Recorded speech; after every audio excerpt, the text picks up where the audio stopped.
Hello friends, അകലെ latest review. എന്താ മോനെ പ്രശ്നം എന്നിങ്ങനെ പത്മാവതി രാജുവിനോട് ചോദിക്കുക. അമ്മേ, ഞാനിന്ന് അമ്മയെ കാണാൻ വന്നില്ലേ, അതുപോലും മേഡം എന്നെ സംശയിക്കുക. രാജു ഇങ്ങനെ പത്മാവതിയോട് സംസാരിക്കുന്നത് ഋതികയാണെങ്കിൽ ഒളിഞ്ഞു നിന്ന് നോക്കുക. എന്നിട്ട് ഋതിക മനസ്സിൽ പറയുക, ആഹാ, എന്നെ ഒളിച്ച് സംസാരിക്കുവാണില്ലേ. ആരോടാണ് രാജു സംസാരിക്കുന്നതെന്ന് അറിയണമല്ലോ. അപ്പോൾ രാജു പത്മാവതിയോട് പറയാം, ഇത് ഇനിയും കോംപ്ലിക്കേറ്റഡ് ആവും. അതിന് മുമ്പ് തന്നെ ഞാൻ അമ്മയെ കാണാറുണ്ടെന്നുള്ള സത്യം ഞാൻ മേഡത്തിനോട് പറയട്ടെ. അത് വേണ്ട രാജു, ഞാൻ തന്നെ നാളെ എല്ലാ കാര്യങ്ങളും മോളോട് വിളിച്ച് പറഞ്ഞോളാം. അത് മതി മോനെ എന്നിങ്ങനെ പത്മാവതി പറയുമ്പോൾ ശരിയമ്മേ എന്നും പറഞ്ഞ് രാജു ഫോൺ കട്ട് ചെയ്യുവാണ്. അങ്ങനെ രാജു ഫോൺ കട്ട് ചെയ്തിട്ട് നിൽക്കുമ്പോൾ ഋതിക അടുത്തോട്ട് വന്ന് ചോദിക്കുക, അത് കൊള്ളാമല്ലോ, അപ്പം ശാരി എന്നൊരു ഓമനപ്പേരൂടെ കൊണ്ട് അല്ലേ? ശാരിയോ? എന്തുവാ മേഡം പറയുന്നത്? ഈ മഞ്ഞപ്പിത്തം ബാധിച്ചവർക്കേ എന്തു നോക്കിയാലും മഞ്ഞിച്ചേ ഇരിക്കത്തുള്ളൂ.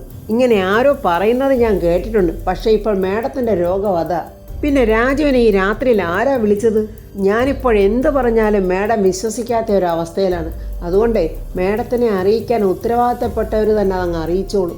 അങ്ങനെ ഋതിയോട് പറഞ്ഞിട്ട് രാജു അവിടെ നിന്ന് അങ്ങ് പോവുകയാണ്. അങ്ങനെ രാജു വന്നിങ്ങനെ ബെഡിൽ കിടക്കുവാണ്. ഋതികയാണെങ്കിൽ ഇങ്ങനെ ആകെ ടെൻഷനോട് ഇങ്ങനെ ഓരോന്നിങ്ങനെ ആലോചിച്ചുകൊണ്ടിരിക്കുവാണ്. രാജു ഇങ്ങനെ മനസ്സിൽ ആലോചിക്കുക, എത്ര സന്തോഷത്തോടെ ജീവിക്കേണ്ട ജീവിതമാണ്. കുറച്ചൊക്കെ തെറ്റ് എൻ്റെ ഭാഗത്തുമുണ്ട്. രാജു ഓരോ നിമിഷവും എന്നെ ചതിച്ചുകൊണ്ടിരിക്കുക എന്നിങ്ങനെ ഋതികയും ചിന്തിക്കുന്നുണ്ട്. ഈ സമയത്ത് ദീപക് അവൻ്റെ ഒരു ഫ്രണ്ടുമായിട്ട് സംസാരിച്ചുകൊണ്ടിരിക്കുവാണ്. മനു ചോദിക്കുക, അളിയാ, നീ എന്തിനാ എന്നെ അത്യാവശ്യമായിട്ട് കാണണമെന്ന് പറഞ്ഞത്? ദീപക് മനുവിനോട് പറയാ, എടാ മനു, ഇതേ എൻ്റെ അമ്മ അറിയാതെ ഉള്ളൊരു പ്ലാനാ. ഓ, അപ്പോൾ അമ്മയെ ഓവർടേക്ക് ചെയ്തുള്ള ഒരു പ്ലാനാ നിൻ്റെ അല്ലേ? എടാ, ഞാനൊരു കടുവയാണെന്ന് എൻ്റെ അമ്മയെ ഒന്ന് കാണിച്ചു കൊടുക്കണ്ടേടാ. എൻ്റെ അമ്മയാണെങ്കിലേ ഇപ്പോഴൊരു കിഴവിയുടെ പ്ലാനാ നടപ്പിലാക്കിക്കൊണ്ടിരിക്കുന്നത്.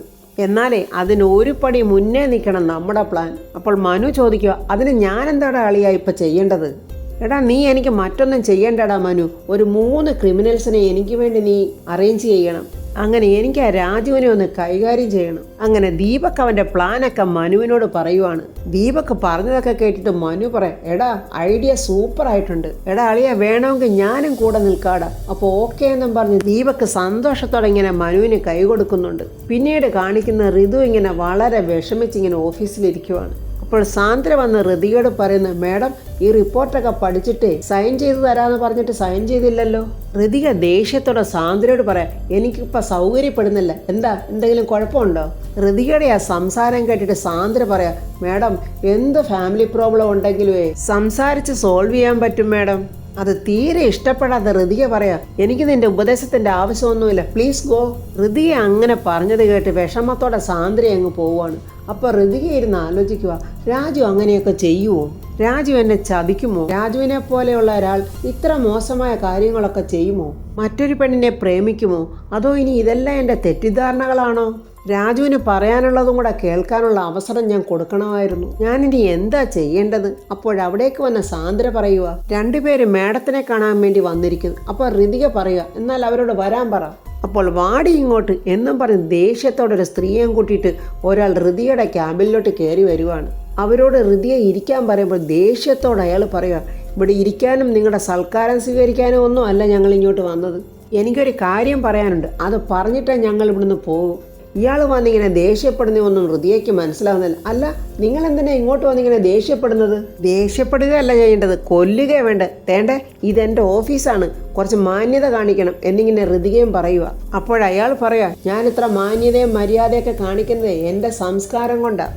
അല്ലെങ്കിലേ ഇതിനൊക്കെ റിയാക്ട് ചെയ്യുന്നത് ഇങ്ങനെയൊന്നും അല്ല, കൈകൊണ്ടായിരിക്കും. അപ്പോൾ ദേഷ്യത്തോടെ ഋതിക അവിടെ നിന്ന് എഴുന്നേറ്റിട്ട് ചോദിക്കുന്നു, എന്താടോ ഓഫീസിൽ കയറി വന്ന് വെല്ലുവിളിക്കുന്നോ? ഞാനിപ്പോൾ സെക്യൂരിറ്റിയെ വിളിക്കും, അല്ലെങ്കിൽ പോലീസിനെ. നിങ്ങൾ ആരാ ഇതിനകത്ത് കയറി ഇങ്ങനെയൊക്കെ പറയാൻ? നിങ്ങൾ തോക്കിൽ കയറി വെടിവെക്കാതെ ഞാൻ പറയാം. ഇവളെ നിങ്ങൾ അറിയുമോ? ഇവളുടെ പേരാണ് റിയ. റിയ എന്ന പേര് കേട്ടതും ഋതിക അങ്ങോട്ട് ഞെട്ടിയിട്ട് ആ പെണ്ണിനെ തന്നെ നോക്കുവാണ്. അപ്പോഴയാൾ ഋതിയോട് പറയുക, ഈ ഇരിക്കുന്നതേ നിങ്ങളുടെ ഭർത്താവിൻ്റെ കാമുകി അല്ല, ആദ്യ ഭാര്യ. ഒന്നും അങ്ങോട്ട് വിശ്വസിക്കാനാകാതെ ഋതിക ചിന്തിക്കുക, ആ കത്തിലെ വാചകങ്ങളും അപ്പോൾ റിയയുടെ ഫോൺ വന്നതും ഒക്കെ. ഇവളെ ചതിച്ചിട്ടേ ആ രാജു ഉണ്ടല്ലോ, അവനിപ്പോൾ മുങ്ങി നടക്കുക. കല്യാണം കഴിച്ച് കൂടെ കൂട്ടാന്നും പറഞ്ഞ് നിങ്ങളുടെ ഭർത്താവ് വർഷങ്ങൾ കൊണ്ട് ഇവളെ ചതിച്ചുകൊണ്ടിരിക്കുക. ഇവളെൻ്റെ പെങ്ങളാ, ഒരേ ഒരു പെങ്ങൾ. ഇവളെ ആത്മഹത്യ ചെയ്യാൻ ഒരുങ്ങിയപ്പോഴാ ഈ ചതിയുടെ കഥകളൊക്കെ ഞാൻ അറിയുന്നത്. അവൻ ഈ ഓഫീസിൽ ഉണ്ടാകുമെന്ന് കരുതിയാ ഞാൻ ഇവളെയും കൂട്ടിക്കൊണ്ട് ഇങ്ങോട്ട് വന്നത്. അവൻ എവിടെ പോയി ഒളിച്ചാലും ഞങ്ങൾ അവനെ പിടികൂടും. ഭർത്താവിൻ്റെ ഇമ്മോറൽ ആക്ടിവിറ്റീസൊക്കെ അവൻ്റെ ഭാര്യയെ അറിയിക്കണമെന്ന് എനിക്ക് ഒരാഗ്രഹവും ഇല്ല. പക്ഷേ മനുഷ്യനല്ലേ, കൺട്രോൾ കയ്യിൽ നിന്ന് പോയാൽ എല്ലാം പറഞ്ഞു പോകും. ഋതിക അപ്പോൾ അയാളോട് പറയുക, ഈ കാര്യങ്ങളൊക്കെ ഞാനും അറിഞ്ഞതാ. ആഹാ, അപ്പോൾ കൊള്ളാമല്ലോ. അപ്പം നിങ്ങളും കൂടെ അറിഞ്ഞു കൊടുത്തുകൊണ്ടായിരുന്നോ അവൻ ഈ പരസ്ത്രീ ബന്ധങ്ങളൊക്കെ നടത്തുന്നത്? ഞാനൊന്ന് ചോദിച്ചോട്ടെ, നിങ്ങളൊരു ഭാര്യ എന്ന നിലയിലെ നിങ്ങളുടെ ഭർത്താവിനെ തൃപ്തിപ്പെടുത്താൻ നിങ്ങൾക്കെന്താ കഴിയുന്നില്ലേ? അയാൾ അങ്ങനെ പറഞ്ഞത് കേട്ടതും ഋതികയ്ക്ക് ദേഷ്യം അങ്ങോട്ട് വരിക. ദേടെ, മര്യാദയ്ക്ക് സംസാരിച്ചോണം. അതെ, ഞാൻ മര്യാദയ്ക്ക് തന്നെ സംസാരിക്കുന്നത്. നിങ്ങളെ കൊള്ളാത്തത് കൊണ്ടാണല്ലോ അവൻ മറ്റു സ്ത്രീകളെ അന്വേഷിച്ച് പോകുന്നത്. എൻ്റെ പെങ്ങളെ ചതിക്കാനെങ്ങാണോ അവൻ്റെ ഭാവമെങ്കിലേ അവൻ വിവരം അറിയും. ഇനിയും അവൻ ഇവളെ കല്യാണം കഴിച്ചില്ലെങ്കിലുണ്ടല്ലോ അവൻ്റെ പണിക്കുറ്റം ഞാൻ തീർക്കും. അപ്പോൾ ഋതിക പറയാ, ദേണ്ട, ഈ നടന്നതിലൊന്നും എനിക്ക് യാതൊരു പങ്കുമില്ല. ഞാനിതൊന്നും അറിഞ്ഞിട്ട് കൂടിയില്ല. എൻ്റെ ഭർത്താവ് തെറ്റ് ചെയ്തിട്ടുണ്ടെങ്കിൽ ഈ സ്ത്രീയുടെ സഹോദരൻ എന്ന നിലയിൽ നിങ്ങൾക്ക് എന്ത് ശിക്ഷയും നൽകാം. പക്ഷേ തെറ്റ് ചെയ്തിട്ടുണ്ടെങ്കിൽ മാത്രം ഞാൻ ഈ കാര്യത്തിൽ നിരപരാധിയാ. എന്നെ മാനസികമായി വിഷമിപ്പിക്കാതെ ദയവായി നിങ്ങൾ ഇവിടെ നിന്ന് പോകണം. അങ്ങനെ പറഞ്ഞുകൊണ്ട് സഹിക്കാനാകാതെ ഋതിക ഇങ്ങനെ രണ്ട് കൈയും കൂപ്പി തൊഴുതിട്ടാണ് പറയുന്നത്. അപ്പോൾ അയാൾ പറയാ, അവനെ രാജുവിനെ എന്ത് ചെയ്യണമെന്ന് ഞങ്ങൾക്കറിയാം. അതിനൊന്നിനും നിങ്ങളുടെ അനുവാദമൊന്നും എനിക്ക് ആവശ്യമില്ല. ഇന്ന് സൂര്യൻ അസ്തമിക്കുന്നതിന് മുമ്പ് തന്നെ അവൻ്റെ ജീവനില്ലാത്ത ശരീരം ഈ സിറ്റിയിലെ ഏതെങ്കിലും ഒരു കോണിൽ കാണും. റിയ അപ്പോൾ പറയാം, അയ്യോ, എൻ്റെ രാജുവിനെ ഒന്നും ചെയ്യല്ലേ ചേട്ടാ, അവനെൻ്റെ ഭർത്താവാ, അവനെൻ്റെ എല്ലാമാ. രാജുവിൻ്റെ ജീവിതത്തിൽ നിന്നും കുട്ടി എങ്ങനെയെങ്കിലും ഒന്ന് മാറിത്തരണം. അവളുടെ ഒരു രാജു എന്നും പറഞ്ഞ് അയാൾ ദേഷ്യത്തോടുകൂടി ആ റിയ എന്ന് പറഞ്ഞ പെണ്ണിൻ്റെ കർണം അടിച്ച് പൊട്ടിക്കുന്നുണ്ട്. എന്നിട്ട് അയാൾ ഋതിയെ ഇങ്ങനെ ദേഷിച്ചെന്ന് നോക്കിയിട്ട് ഇങ്ങോട്ട് വാടി എന്നും പറഞ്ഞ് റിയയും പിടിച്ചുകൊണ്ട് അയാൾ അവിടെ നിന്ന് പോവുകയാണ്. ആകെ തളർന്ന് സങ്കടത്തോടെ പൊട്ടിക്കരയുവാണ് ഋതിക. എന്നിട്ട് പറയുമോ, എൻ്റെ ദൈവമേ, എന്നെ എങ്ങനെയെങ്കിലും ഒന്ന് കൊന്നു തരുമോ? ഈ സമയത്ത് റിയയും അവളുടെ സഹോദരനും കൂടെ പോയി ദീപക്കിനെ കാണുവാണ്. എന്തായി എന്നിങ്ങനെ ദീപക്ക് ചോദിക്കുമ്പോൾ അയാൾ പറയാം, എല്ലാം സക്സസ്. അവളെ നിങ്ങൾ വിരട്ടിയോ എന്ന് ചോദിച്ചപ്പോൾ വിരട്ടിയോന്നോ? അവൾ പേടിച്ച് വിറച്ചു പോയില്ലേ? എന്തായാലും ദീപക് സാറിൻ്റെ പ്ലാൻ സക്സസ് ആയിട്ടുണ്ട്. അവൾ ആകെ തകർന്നു പോയിട്ടുണ്ട്. അപ്പോൾ റിയയുടെ പേരിൽ വേഷം കെട്ടി വന്ന ആ പെൺകുട്ടി പറയുക, ആ വീഡിയോ എടുത്ത് സാറിനെ ഒന്ന് കാണിക്ക്. ഋതിക അവരോട് സംസാരിച്ചിരുന്നതെല്ലാം അയാൾ വീഡിയോ എടുത്തിട്ടുണ്ടായിരുന്നു. അയാളുടെ പോക്കറ്റിൽ ഫോണിൽ കൂടെ വീഡിയോ എടുക്കുന്നതൊന്നും ഋതിക ശ്രദ്ധിച്ചിരുന്നില്ല. അങ്ങനെ ആ വീഡിയോ കണ്ടിട്ട് ദീപക് പറയാം, വെരി ഗുഡ്. ഇതുകൂടെ കണ്ടു കഴിഞ്ഞപ്പോഴേ അവളുടെ കിളി പോയി കാണും. ഇത്രയൊക്കെ ഗംഭീരമായിട്ട് നിങ്ങളിതൊക്കെ ചെയ്യുമെന്ന് ഞാൻ ഒട്ടും പ്രതീക്ഷിച്ചിരുന്നില്ല. കൺഗ്രാജുലേഷൻസ്. അപ്പോൾ അയാൾ പറയുന്നുണ്ട്, താങ്ക് യു സാർ. ഇനി എന്താ ചെയ്യേണ്ടതെന്നൊന്നും ഞാൻ പ്രത്യേകം പറയേണ്ടതില്ലല്ലോ എന്നിങ്ങനെ ദീപക് പറയുമ്പോൾ അയാൾ പറയുന്നുണ്ട്, ഒന്നും പറയേണ്ട സാർ, എല്ലാം ഞങ്ങൾക്കറിയാം. നമ്മൾ പറഞ്ഞുറപ്പിച്ച എമൗണ്ടിൽ നിന്നേ പകുതി എമൗണ്ട് ഇപ്പോൾ തൻ്റെ അക്കൗണ്ടിലോട്ട് വന്നിരിക്കും. ബാക്കിയെല്ലാം പണി കഴിഞ്ഞിട്ട് ഓക്കെ എന്ന് പറഞ്ഞിട്ട് ദീപക് അവിടുന്ന് പോവുകയാണ്. ഈ സമയം ഋതിയ ഓഫീസിലോട്ടൊരു വക്കീലിനെ വിളിച്ചു വരുത്തി ഇങ്ങനെ സംസാരിച്ചു കൊണ്ടിരിക്കുവാണ്. അങ്ങനെ വക്കീൽ ഋതികയോട് ചോദിക്കുന്നു, എന്താ ഋതിക, ഞാൻ ചോദിച്ചത് കേട്ടില്ലേ? ഇത്ര പെട്ടെന്നൊരു ഡിവോഴ്സിൻ്റെ ആവശ്യം എന്താ? എനിക്കതിൽ വലിയ പ്രയാസം ഉണ്ടാസേ എന്നിങ്ങനെ ഋതിക പറയുന്നുണ്ട്. എനിക്കിപ്പോൾ ഈ ഡിവോഴ്സ് കൂടിയേ തീരൂ. അപ്പോൾ ആശ പറയുക, ഋതിക, മാരേജ് കഴിഞ്ഞിട്ട് ഇപ്പോൾ 4-5 മാസമല്ലേ ആയിട്ടുള്ളൂ. പ്രണയ വിവാഹവും ആയിരുന്നു. അതും ഋതിക മുൻകൈ എടുത്ത് നടത്തിയ വിവാഹം. എന്നിട്ടും ഋതിക ഡിവോഴ്സിന് ശ്രമിക്കുന്നത്. എന്താ ഋതികെ, എന്താ നിങ്ങൾ തമ്മിലുള്ള കാതലായ പ്രോബ്ലംസ് പലതും ഉണ്ടാസേ. എനിക്ക് രാജുവായിട്ട് പൊരുത്തപ്പെട്ട് ജീവിക്കാനാവില്ല. എന്താ ഋതികെ, പെട്ടെന്നുണ്ടായ ഒരു പ്രകോപനത്തിൽ നിന്നുണ്ടായ തീരുമാനമാണോ ഇത്? അങ്ങനെ വല്ലതും ആണോ എന്നാണ് എനിക്ക് അറിയേണ്ടത്. അല്ല ആശേ, ഒരിക്കലും അല്ല. എന്താ ഋതികെ, രാജുവിൻ്റെ പെരുമാറ്റം വളരെ മോശമാണോ? അതോ ഋതിയോട് കാണിക്കുന്ന പെരുമാറ്റം ഋതികയ്ക്ക് സഹിക്കാൻ പറ്റുന്നില്ലേ? രാജുവിന് മദ്യപാനം ശീലം, അതോ ഇനി ഇമ്മോറലായിട്ടുള്ള എന്തെങ്കിലും കാര്യങ്ങളുണ്ടോ? വക്കീൽ അങ്ങനെ ചോദിച്ചത് കേട്ട് ഋതിക പറയുക, ഞാൻ ഒരുപാട് സ്നേഹിച്ച ആളാണ്. അതുകൊണ്ട് അയാളെക്കുറിച്ച് കൂടുതലൊന്നും എന്നോട് ചോദിക്കരുത്. അങ്ങനെയല്ല ഋതികെ, കോടതിയിലെല്ലാം തുറന്നു പറയേണ്ടി വരും, അല്ലാതെ ഡിവോഴ്സ് ഒന്നും കിട്ടില്ല. ഋതിക പറയുക, എനിക്കിത് വളരെ ഇമ്പോർട്ടൻ്റ് ആണ് ആശ. എൻ്റെ അവസ്ഥയെ ആശ ഒന്ന് മനസ്സിലാക്ക്. ആശ ആ ഡിവോഴ്സ് പെറ്റീഷൻ്റെ പേപ്പർ ഇങ്ങോട്ട് തന്നെ. അപ്പോൾ ആശ ആ പേപ്പർ എടുത്ത് കൊടുക്കുന്നുണ്ട്. ഋതികയാണെങ്കിൽ കരഞ്ഞുകൊണ്ടാണ് ആ പേപ്പറിൽ സൈൻ ചെയ്യുന്നത്. അപ്പോൾ ആശ ചോദിക്കുന്നു, അല്ല, വിവാഹമോചനത്തിന് ആവശ്യപ്പെട്ടിട്ട് കരഞ്ഞുകൊണ്ടാണോ സൈൻ ചെയ്യുന്നത്? ഞാൻ വീണ്ടും പറയുകയാണ്, വികാരം കൊണ്ടെടുക്കേണ്ട തീരുമാനമല്ല ഋതിക ഇത്. ഞാൻ പറയുന്നത് ഋതികയ്ക്ക് മനസ്സിലാകുന്നുണ്ടോ? വിവേകത്തോടെ ആലോചിച്ച് തീരുമാനിച്ച് വേണം എടുക്കേണ്ടത്.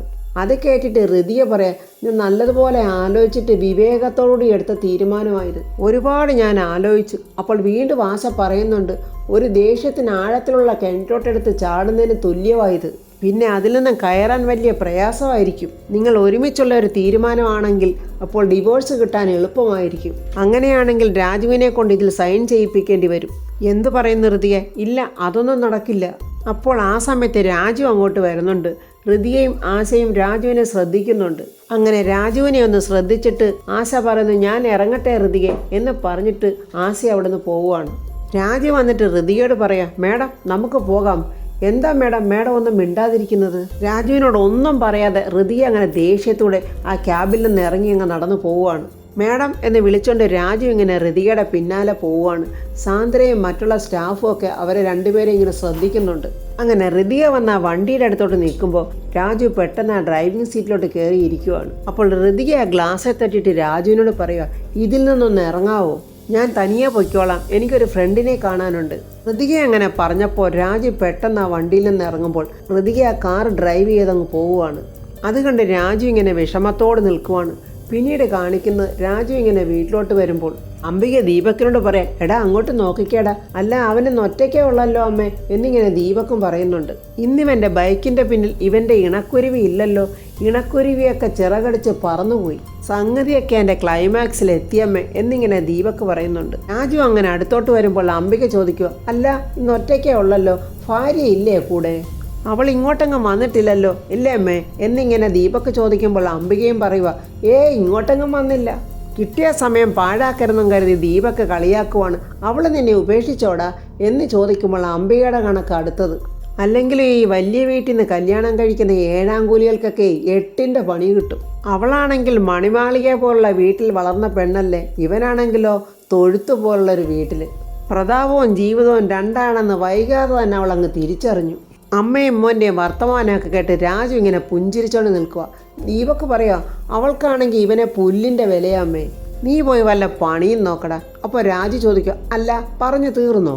രണ്ടുപേരും ചേർന്ന് എത്ര വരെ കത്തിക്കയറുമെന്നിങ്ങനെ ഞാനും നോക്കിക്കൊണ്ട് നിൽക്കുമായിരുന്നു. അതെ, ഞാനും എൻ്റെ ഭാര്യയും തമ്മിലുള്ള കാര്യങ്ങളൊക്കെ അവിടെ കിടക്കട്ടെ, അതൊക്കെ ഞങ്ങൾ തന്നെ അങ്ങ് പരിഹരിച്ചോളാം. പക്ഷേ ഇവൻ്റെ ഭാര്യയുടെയും കുട്ടിയുടെയും കാര്യത്തിലേ ഒരു തീരുമാനം എടുക്കണം. ദിവ്യ കുഞ്ഞുമായിട്ട് ഇങ്ങോട്ട് വരുന്നുണ്ട്, അവരുടെ കൂടെ ഒരു പൗര മുന്നണി തന്നെ ഉണ്ട്. ഇത് വർമ്മസാറിൻ്റെ വീടല്ലേ, ഇവിടെ വന്ന് സത്യാഗ്രഹം ഇരിക്കാനാ അവരുടെ പരിപാടി. ഞാനാ അവരെ ഇളക്കി വിട്ടത്. അപ്പോഴേ അമ്മയും മോനും എങ്ങോട്ടാന്ന് വെച്ചാൽ ഓടിക്കോ. അത് കേട്ട അംബികയും മോനും ആകെ ടെൻഷനായി. അത് കണ്ടുകൊണ്ട് രാജു അങ്ങ് അകത്തോട്ട് പോവുകയാണ്. റൂമിലോട്ട് വന്ന് രാജു ഇങ്ങനെ ആകെ ടെൻഷനോണ്ടിരിക്കുമ്പോൾ ഋതിക അങ്ങോട്ട് വരുന്നുണ്ട്. ഞാൻ എത്ര നേരം മറ്റും ഇവിടെ വെയിറ്റ് ചെയ്യുന്നു എന്നിങ്ങനെ രാജു ഋതികയെ നോക്കി പറയുമ്പോൾ ഋതിക ദേഷ്യത്തോടി ആ ബാഗ് കട്ടിലോട്ട് എറിഞ്ഞിട്ട് അവിടുന്ന് പോകാനൊരുങ്ങുവാണ്. പെട്ടെന്ന് രാജു ഋതികയുടെ കയ്യിൽ കയറി പിടിക്കുന്നുണ്ട്. എന്താ മേഡം ഇത്, ഞാൻ ചോദിച്ചതൊന്നും കേട്ടില്ലേ എന്നിങ്ങനെ രാജു ഋതിയോട് ചോദിക്കുവാണ്. അപ്പോൾ വാതിലിൻ്റെ അരികെ മറിഞ്ഞു നിന്ന് അംബിക ഇതെല്ലാം കേൾക്കുക. എന്താ മേഡം ഇത്ര ലേറ്റായത്? മേഡം എൻ്റെ ക്ഷമയ്ക്കും ഒരു പരിധിയുണ്ട്, എവിടെ പോയെന്നാണ് ഞാൻ ചോദിക്കുന്നത്. അപ്പോൾ ഋതിക പറയാ, ഞാനേ ഒരു അഡ്വക്കേറ്റിൻ്റെ ഓഫീസിൽ വരെ പോയതാ. അഡ്വക്കേറ്റിൻ്റെ ഓഫീസിലോ? അതെന്തിനാ എന്നിങ്ങനെ രാജു ചോദിക്കുമ്പോൾ ഋതിക പറയുക, കോർട്ടിൽ ഡിവോഴ്സ് പെറ്റീഷൻ കൊടുക്കുമ്പോഴേ ഒരു അഡ്വക്കേറ്റിൻ്റെ ഹെൽപ്പ് വേണം.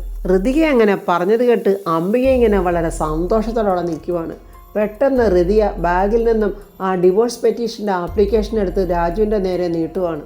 എന്നിട്ട് ഋതിക പറയാം, ഇതൊരു മ്യൂച്വൽ ഡിവോഴ്സ് ആപ്ലിക്കേഷനാണ്, പ്രശ്നമൊന്നും ഉണ്ടാക്കാതെ ഇതിൽ സൈൻ ചെയ്ത് തന്നാൽ വളരെ ഉപകാരമായിരിക്കും. ഋതിക പറഞ്ഞത് കേട്ട് ഞെട്ടിയിട്ട് രാജു പറയുക, മേഡം ഞാൻ ഡിവോഴ്സിനൊന്നും തയ്യാറല്ല.